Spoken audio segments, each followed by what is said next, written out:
Welcome back to the Prepared Paralegal. Today's podcast is another in our series of job interview adventures. These stories are brought to you in the hopes that you are educated about what is trending in the job interview arena.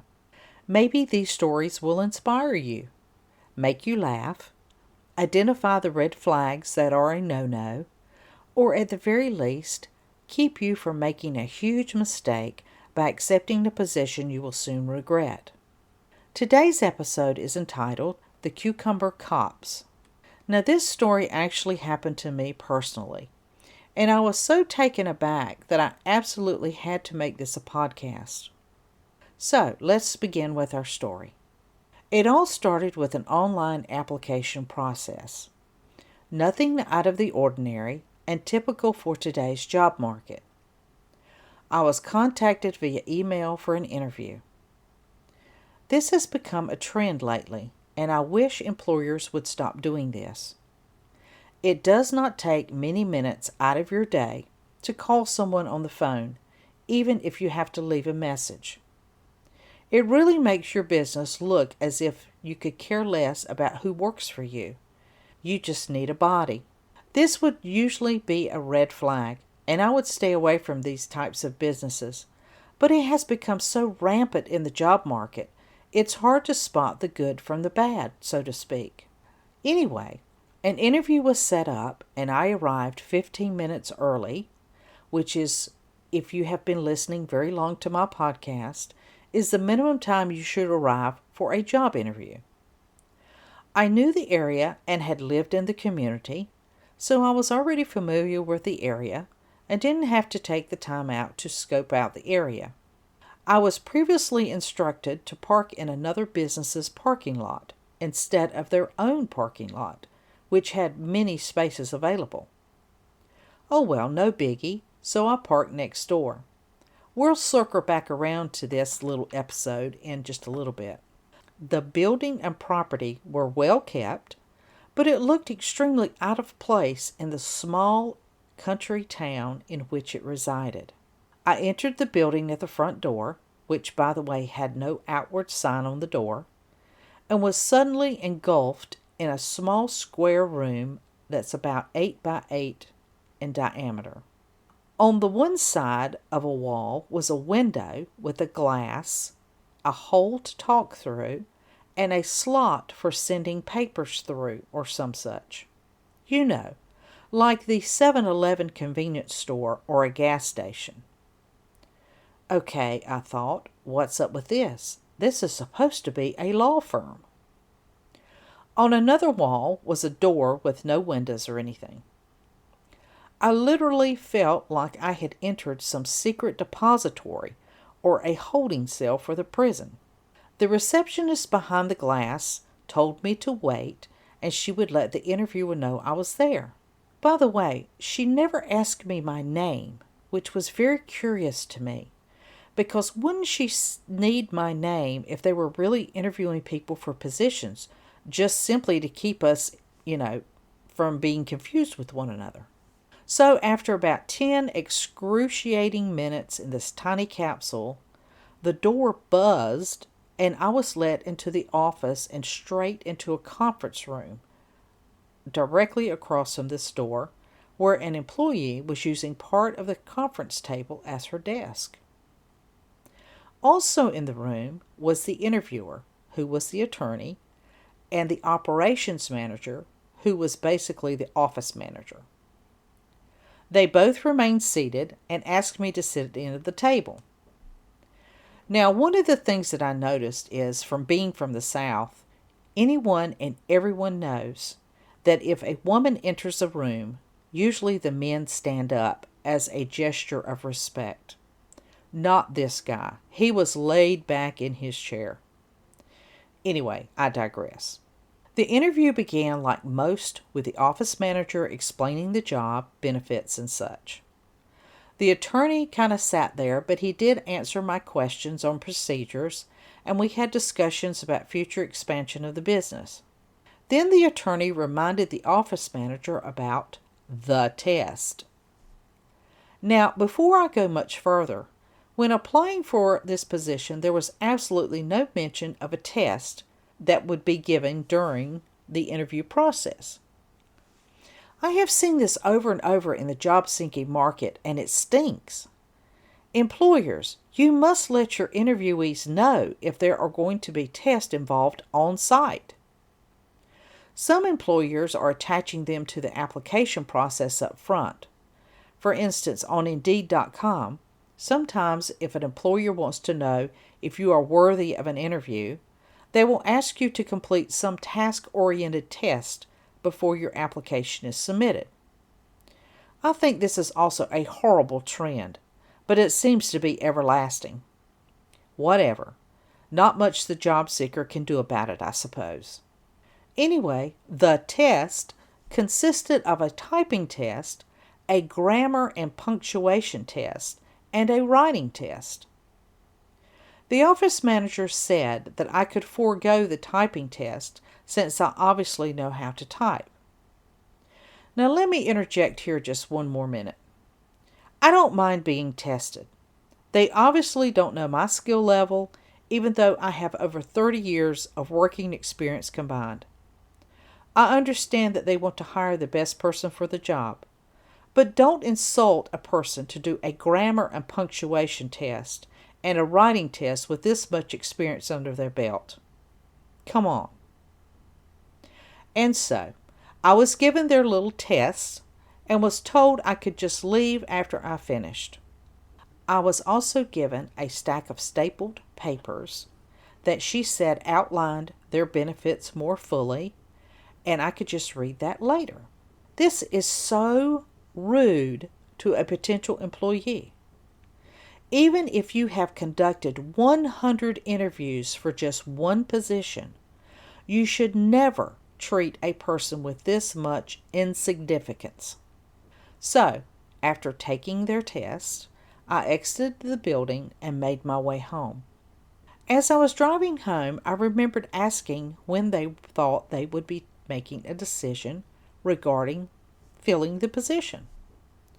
The office manager said it would be a couple of weeks. Now, when somebody tells you a couple of weeks, what they are really saying is you will never hear from us again. After returning home, I took out the papers that were given to peruse their benefits package and such, and was appalled at what I had received.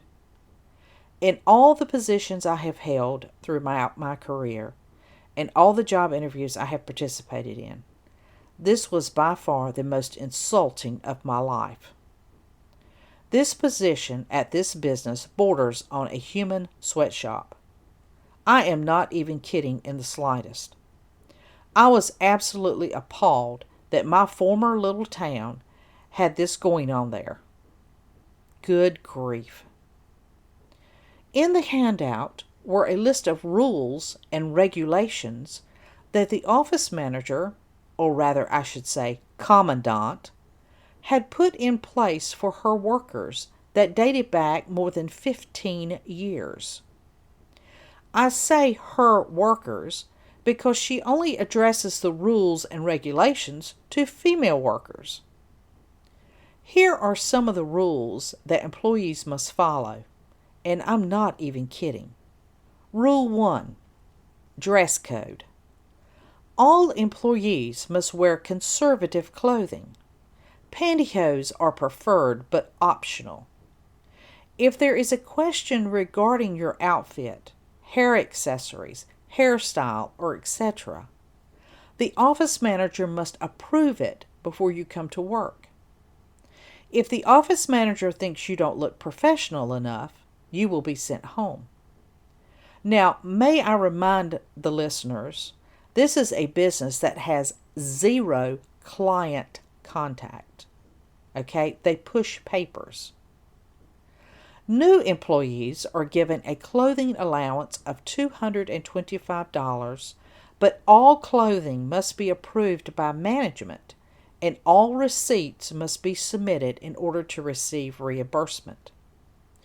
This is not a bad idea for new employees, but why does management have to approve the outfits? It's an office, for God's sake, not a disco. Rule 2. Courtyard use. The use of the courtyard is for employees only.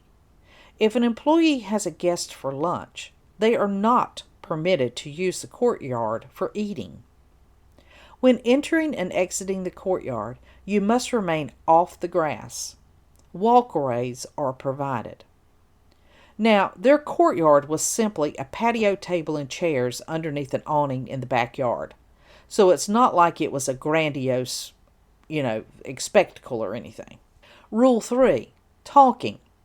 Talking with coworkers should be cut to a minimum. The new cubicles installed should help deter people from talking quite so much.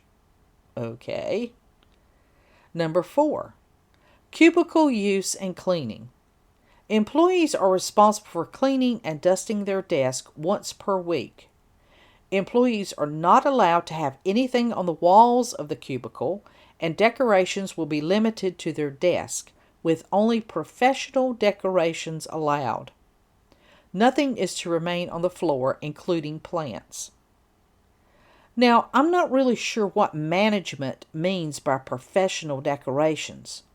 Does this mean you can't put up a drawing from your child? Rule 5. Parking lot. Here's where we circle back around to the parking. Employees are assigned a parking space. This will be your parking space for the entire time at this office.